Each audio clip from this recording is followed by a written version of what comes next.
Bien, pour la suite, on pourrait réaliser en fait une nouvelle feuille avec le graphe de position produite de pièces. Donc ce que je vais faire, c'est que je vais créer ici, insérer une nouvelle feuille. Je vais la renommer immédiatement et je vais appeler ça production.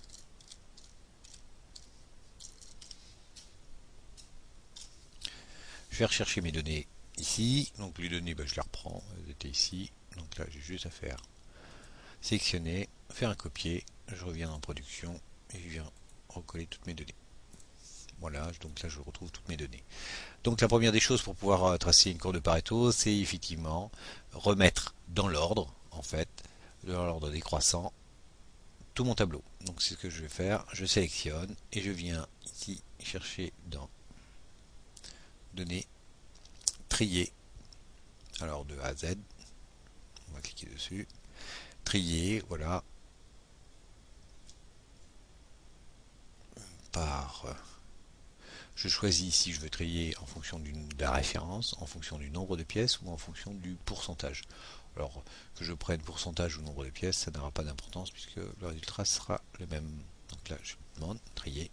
Donc là, automatiquement, il m'a trié dans l'ordre croissant les pièces. Donc moi, en fait, c'est pas exactement ce que je souhaite. On va lui revenir. On va lui demander. Moi, ce qui m'intéresse, c'est pas du plus grand au plus petit, mais c'est du plus petit, du plus grand au plus petit. Voilà. Donc là, ça y est, je viens de faire mon tri de pièces. J'ai fait mon tri automatiquement. Ici, je n'ai plus qu'à faire à écrire le pourcentage cumulé,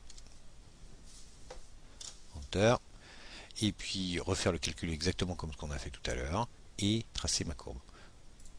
En avant, c'est égal.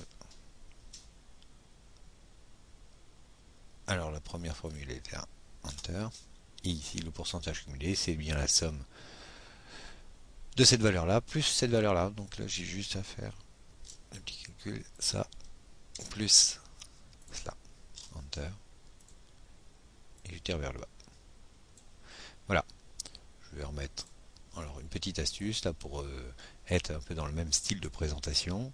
Il y a une petite fonction qui est très sympa, c'est ce petit pinceau ici. Donc je viens faire double-clic sur ce petit pinceau, je recopie, et hop, automatiquement, je reprends exactement la même mise en forme que ce que j'avais précédemment.